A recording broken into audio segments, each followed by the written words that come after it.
Olá a todos, sejam bem-vindos ao Histórias Clínicas. O meu nome é Hugo Madeira e conto com a vossa companhia sempre às sextas-feiras. Neste programa vamos falar de medicina dentária nas suas diferentes vertentes e junto dos melhores profissionais, de forma a esclarecer, informar e desmistificar várias questões relacionadas com este mundo que tanto me fascina e continua num constante crescimento e evolução. Hoje vamos falar sobre investigação em medicina dentária e disfunções temporomandibulares. Comigo tenho o professor Dr. António Mata, médico dentista e meu caro colega. Olá António, como estás? Hugo. E muito bem-vindo às Histórias Clínicas. Muito obrigado. António, como é que surgiu esta paixão pela investigação? A paixão pela investigação surgiu muito cedo, porque eu desde muito cedo me apaixonei pelo mundo da biologia oral e da bioquímica ainda nos primeiros anos do curso. E tive a sorte, nós temos de ter sempre a sorte que alguém repare em nós, que um dos meus mentores na altura, enfim, os meus professores, o Jorge Canena e a Fernanda Mesquita, por uma razão qualquer, acharam que eu poderia, enfim, o meu interesse na disciplina motivou na altura que eu pudesse, enfim, colaborar. E aí abriu-se obviamente um mundo em que desde o primeiro contacto, logo no terceiro ano da faculdade, quando comecei a contactar com esse mundo da investigação, fiquei imediatamente completamente rendido e apaixonado, e desde muito cedo, quando cheguei ao final do curso, ao sexto ano, já tinha bem presente que queria dividir o meu tempo entre uma carreira académica, essencialmente baseada na vertente de investigação, com uma forte componente de investigação, e também na vertente clínica, da qual não me conseguia dissociar, e ando há 20 anos, 25 anos nisto, que ainda hoje não consigo optar o que é que sou mais, se é investigador, se é clínico. Gosto de juntar as duas coisas, mas a investigação é efetivamente uma paixão permanente. Não é? O bichinho que ficou aí nunca mais saiu. A academia instalou-se e nunca mais saiu. António, és dos médicos dentistas de referência em Portugal no que diz respeito à ciência e à inovação. Tiraste o teu doutoramento em Inglaterra, doutoraste muito cedo, não foi? Sim, eu quando acabei o curso, portanto, eu trabalhava numa área básica, não clínica, não é? Quer dizer, numa área fundamental, e médicos dentistas clínicos a trabalhar em investigação em áreas fundamentais não havia muito. E portanto, a investigação, enfim, isto mudou muito nos últimos 25 anos. A investigação nas áreas fundamentais em biologia e da medicina dentária em Portugal eram relativamente rudimentares. E, portanto, eu comecei, mas eu queria me doutorar, porque, quer dizer, tinha esse desiderato imediato, e comecei a procurar, e rapidamente percebi que teria que ir para fora, não é? Como às vezes nos acontece muitas vezes. E o que é que foste investigar? Tive a sorte nisto é preciso sempre também ter sorte e ter pessoas que reparem a nós e que nos ajudem, de encontrar um colega do professor Alper na altura que estava, foi uma coisa completamente, é uma história incrível, porque é uma coisa, é a casualidade da vida. Queremos saber as histórias incríveis. Porque eu não estava propriamente a pensar em ir para fora, mas estava até numa fase meio desiludida, porque estava a tentar encontrar um tema e um orientador em Portugal e estava a ser relativamente complicado. E entrei numa sala e o professor Alperne, que tu também tão bem conheceste, apresenta-me, enfim, de quem eu recordo com muita saudade, apresenta-me um colega que estava cá em Portugal.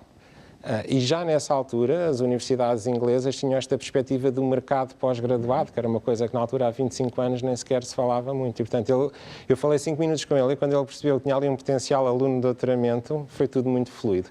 Quando dei para mim, passado uma hora, estávamos a mandar faxes para a Inglaterra com um projeto já feito, e passado um mês e meio estava de malas feitas a chegar ao laboratório dele em Inglaterra.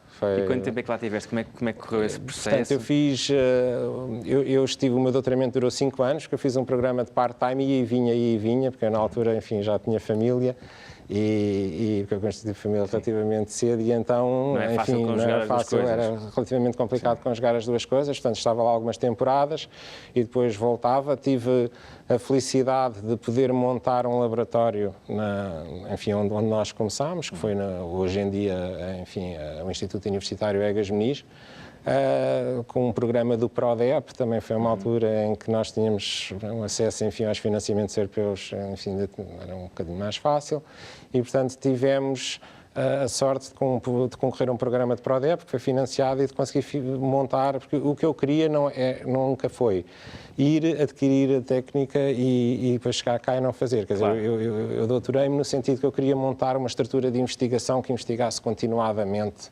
em Portugal. E foi isso que aconteceu.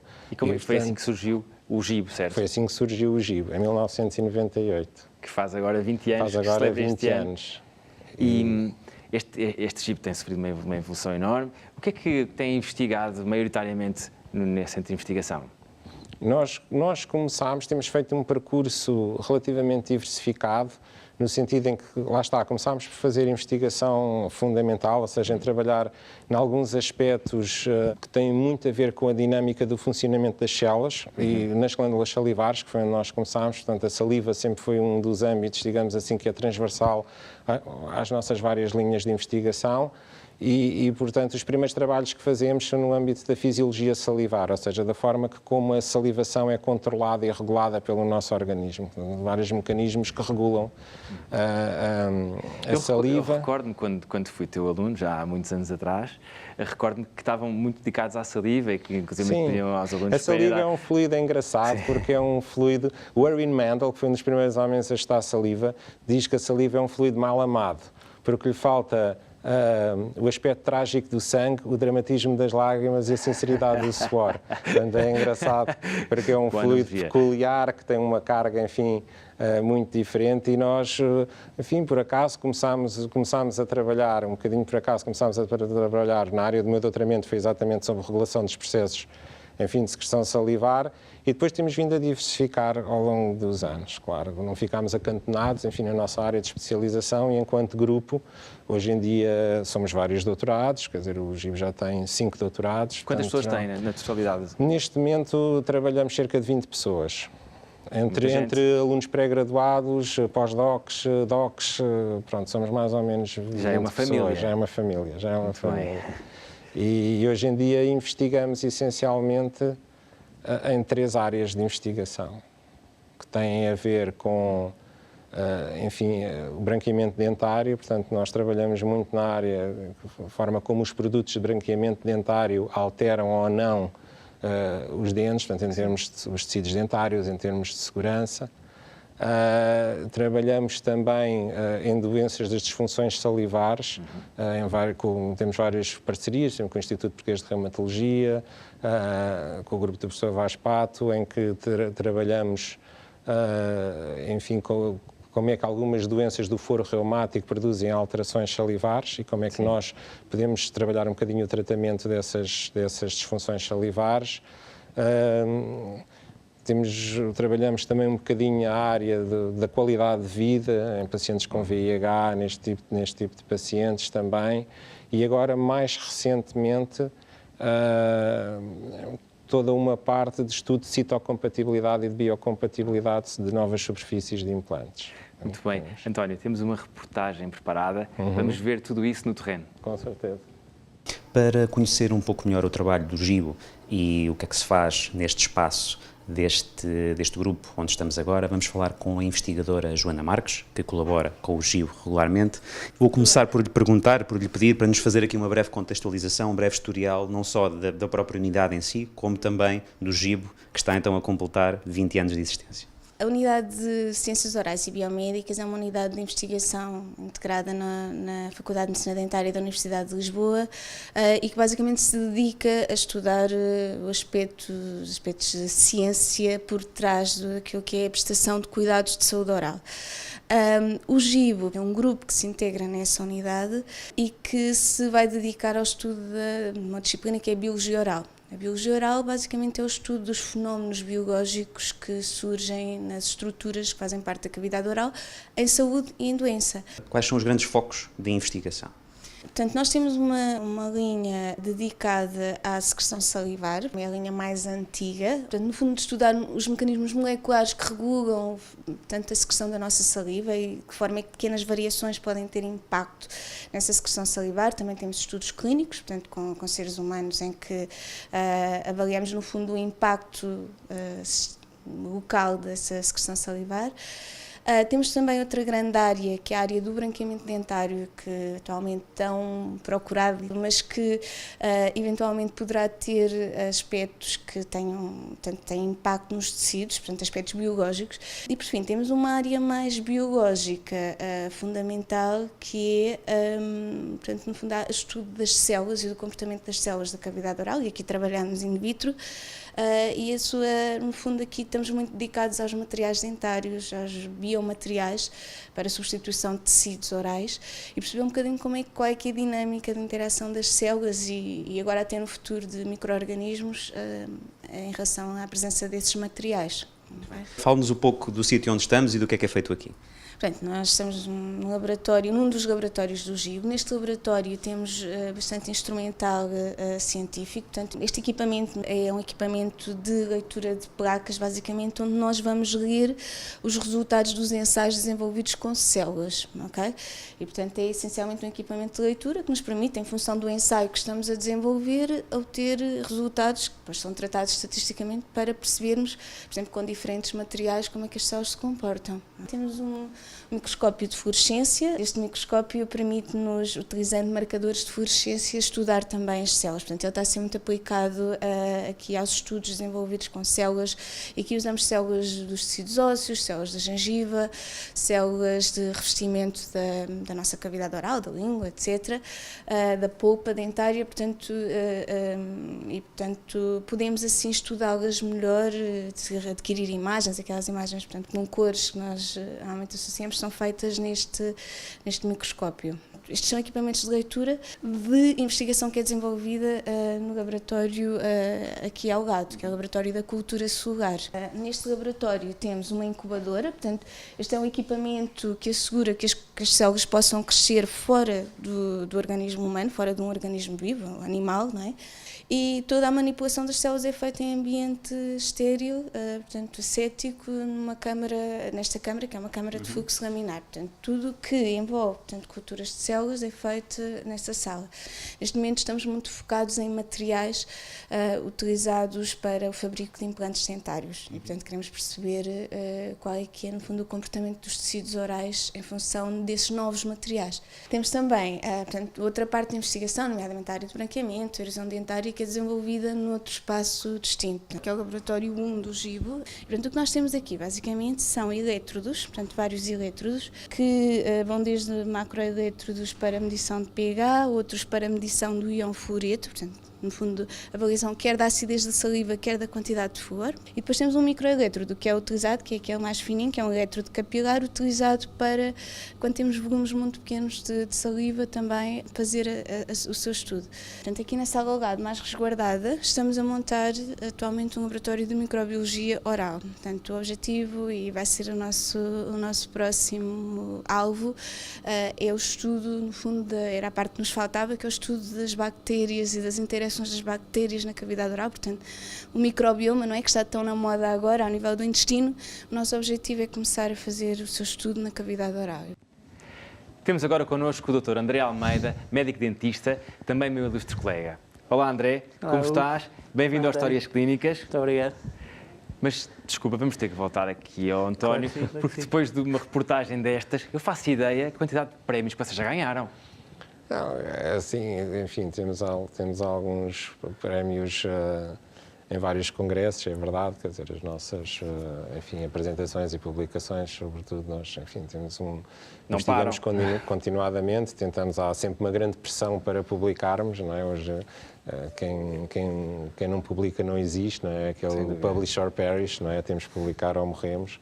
Há uma pressão muito grande para a publicação e, portanto, nós tentamos sempre que o trabalho siga o ciclo normal, digamos assim, de divulgação das publicações científicas, ou seja, a apresentação primeiro a pares, em congressos e em eventos, e efetivamente temos tido a felicidade de ter alguns prémios. E internacionalmente, vocês não param, não é? Esses 20, sempre em conjunto, todos a descobrirem, a investigarem e publicarem, faço ideia que isso é... A internacionalização é um aspecto importante da investigação hoje em dia. E nós, efetivamente, também, enfim, temos alguma internalização, sobretudo também com parcerias industriais, porque também é uma vertente importante, enfim, da nossa operação, digamos assim, em termos científicos, nós, enfim, ganhamos uma expertise, enfim, na investigação clínica, nos ensaios clínicos e, portanto, temos também, enfim, a felicidade da indústria, por vezes, nos procurar. Claro. E já enfim, tem patentes vossas, não é? Sim, portanto, na sequência, enfim, desta parceria industrial, por exemplo, relativamente às novas técnicas de branqueamento com produtos do tipo paint-on, eu passo a explicar, em vez de serem aqueles géis que se coloca na moldeira e que se faz o branqueamento em casa, há produtos que são alternativos, são aqueles vernizes que se colocam na superfície do esmalte sem moldeira, nos tecidos dentários sem moldeiras. E já está à venda tudo isso, comercializável? Já está à venda, está. E, portanto, enfim, na constituição e na forma de aplicação desses produtos, nós, enfim, trabalhamos com a Vivadente no sentido portanto, de criar uma nova forma de aplicação, que é a forma de aplicação in-office, portanto, em consultório. Portanto, não fazer só em casa, eles desenvolveram um produto para a aplicação caseira, mas nós desenvolvemos a aplicação para ele poder feito e ser utilizado de outras maneiras, o que levou, enfim, a algumas modificações do produto e gerou 2 patentes, uma europeia e uma americana, que temos em conjunto com a Vivadente. Muitos parabéns mesmo. O que é que é melhor, António? O quê? O que é que aconselhas mais a nível de utilização? Em casa eu pergunto agora. Hoje em dia até o que se faz muito são técnicas André, mistas, ou seja, são técnicas que se fazem no consultório e que são complementadas em casa. Hoje em dia voltámos muito, quer dizer, a separação estava muito marcada, mas hoje em dia voltámos muito às técnicas mistas, de fazer um bocado em consultório e depois continuar em casa. Tem indicações distintas, como bem sabes. Enfim. António, eu vi ali que o vosso laboratório não para e continua a crescer. Sim, nós começámos com um PIS, não é? E hoje em dia já temos 2 laboratórios, porque, enfim, como trabalhamos com células e trabalhamos com microbiologia, temos de ter uma separação física total, não é? E então, enfim, felizmente temos crescido enquanto grupo e, portanto, nesse sentido faz todo enfim, é razoável também ampliarmos fisicamente o espaço. Não é? Eu tenho curiosidade de uma coisa. Trabalham muito com animais para alguns estudos que fazem ou acaba por ser mais com células a nível microbiológico? Explica um bocadinho esse mundo. No meu grupo, enfim, o grupo de investigação em Biologia Bioquímica Oral está inserido, enfim, numa unidade de investigação, que é a Unidade de Ciências Orais e Biomédicas da Faculdade de Medicina Dentária da Universidade de Lisboa, que, por sua vez, está inserido num consórcio transuniversitário, ou seja, com a Universidade Nova de Lisboa, a Universidade de Lisboa e a Universidade de Coimbra, que é o LibFIS, que é uma unidade, enfim, de consórcio que é financiada plurianualmente pela Fundação de Ciência e Tecnologia. Portanto, nesse consórcio existem outros grupos de investigação que trabalham com modelos animais, nomeadamente na Faculdade de Medicina Dentária da Universidade de Lisboa. Nós somos responsáveis, enfim, um pouco pela gestão e manutenção da Estação Zootécnica Nacional. E na parte de implantologia, o grupo do osso trabalha com modelos animais, que eu, por acaso, no meu doutoramento comecei com modelo animal, portanto, trabalhei com ratos, mas hoje em dia já só trabalho com células e humanos, portanto, estou nos 2 espectros do... António, sei também que lideras muitos estudos aqui na Universidade de Medicina Dentária de Lisboa e és um expert em medicina dentária baseada na evidência. Sim, certo? Isso é outra área de paixão. É engraçado que às vezes esqueço-me, é uma área importantíssima, porque, enfim, hoje em dia nós temos um acesso muito fácil à investigação, não é? Porque com as bases de dados todas que temos e com esta explosão informática que houve nas últimas décadas, nós temos um acesso muito grande à informação, só que temos muita dificuldade em separar o trigo do joio. Ou seja, por um lado temos, enfim, todas as ferramentas que nos deveriam permitir ter, enfim, permitir uma tomada de decisões clínicas em clínica que fossem baseadas na melhor literatura científica disponível. Claro. E muitas vezes, por outro lado, temos muita dificuldade em saber que literatura é essa e avaliá-la criticamente. E esta área da medicina baseada na evidência é exatamente uma área a quem, mais uma vez, por acaso, entrei pela mão do professor António Vaz Carneira, de saúde também.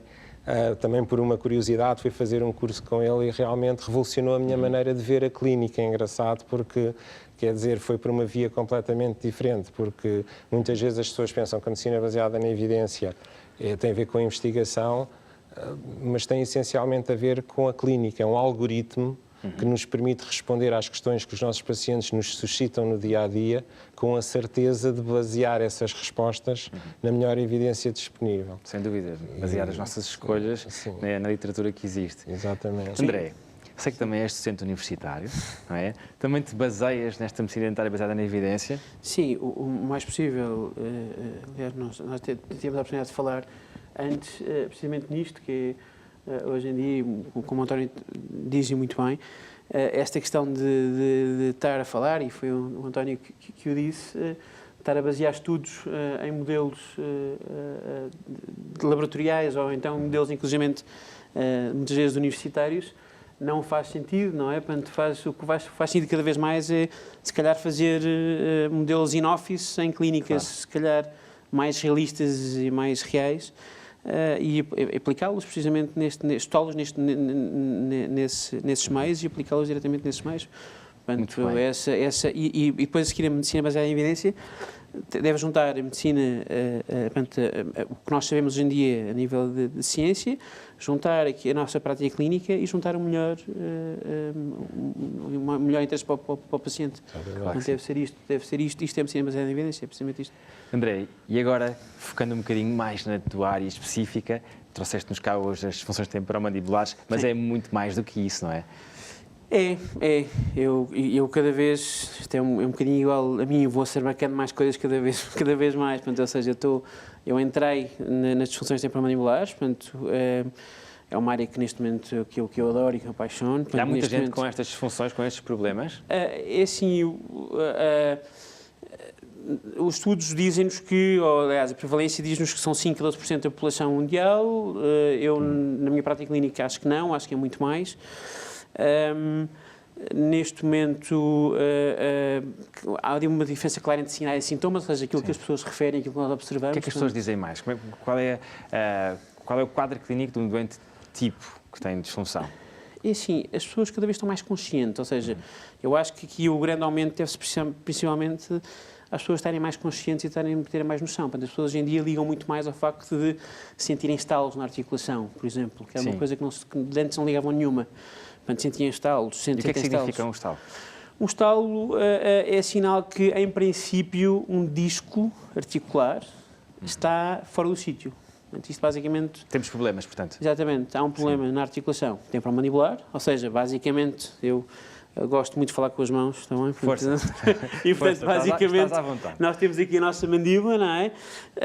Que termina aqui numa esfera óssea, que encaixa numa cavidade aqui na zona no crânio, não é? A cavidade, aliás, está no crânio. Nós abrimos e fechamos, portanto, o movimento é este, aqui estão os nossos dentes, não é? No meio, portanto, estas são duas superfícies ósseas, no meio está um disco articular, portanto, e basicamente o disco devia estar sempre aqui nesta zona. O que é que acontece? Quando há um estalo, é este disco que está fora do sítio. Basicamente é como se passassem por uma lomba num carro, não é? Portanto, quando vocês estão a passar no carro, passam por uma lomba, o estalido é precisamente isto. Portanto, ou seja, quando vocês passam com esta esfera por cima do disco, que está fora do sítio, há o estalo. E depois há a possibilidade de voltar a pô-lo no sítio? Isso é uma discussão que ainda está a ser tida. Há quem ache que sim. Se for logo no início que nós vamos atuar, ou seja, passado uma semana ou assim do disco ter saído do sítio, há essa possibilidade. Na minha prática clínica eu acho que não há. Portanto, o que nós queremos formar, ou seja, o que nós queremos fazer, no fundo, é um pseudodisco.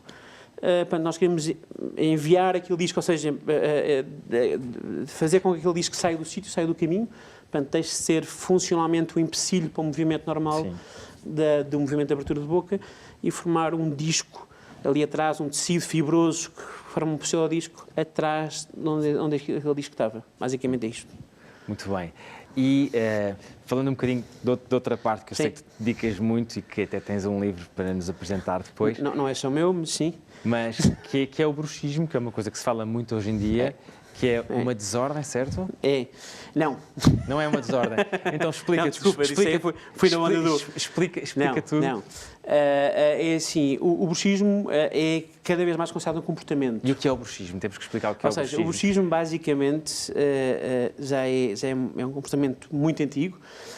As pessoas, cada vez que eu pergunto a um doente, ou cada vez que eu digo a um doente se aperta os dentes ou se range os dentes, as pessoas a primeira coisa que dizem é não. Ou seja, mas o bruxismo é basicamente isto. Não é tanto o ranger. As pessoas, quando falam de bruxismo, normalmente pensam muito logo em ranger. As pessoas, quando eu pergunto, ok, costuma apertar os dentes ou ranger os dentes, as pessoas acham logo que é chegar ali e fazer isto. Quer dizer, o bruxismo não tem a ver com isto. O bruxismo pode ser o simples facto, eu há bocado estava a observar, e estavas a fazer coisinhas, um apertamento mínimo, fazer um... Tipo isto assim. Basta isto, sim, tu és mais magro, consegues ver melhor. Portanto, o mínimo apertamento de masseter, que é este músculo que está aqui, só o músculo mais forte que nós temos, também o masseter, basta isto para ser considerado bruxismo. Agora... Então eu sou bruxómano. Daí o comportamento. Agora, a questão aqui tem a ver com o nível, ou seja, e tem a ver com a altura que tu fazes. Nós temos bruxismo de vigília, ou seja, o chamado bruxismo acordado, e temos o bruxismo de sono. E aqui muda tudo. E a tendência está a ser esta, precisamente. Claro. Que nós diagnosticamos quando é que o bruxismo, ou seja, quando é que o indivíduo está a fazer bruxismo, se é de dia, se é de noite. André, acordado ou vamos ter que deixar isso para a segunda parte, mas claro, eu vou querer saber tudo, vou querer saber sobre o bruxómano ou não. Eu sou apaixonado por isso, portanto eu falo assim. E vamos querer conhecer o teu livro na segunda parte. Claro que sim, obrigado. Até já.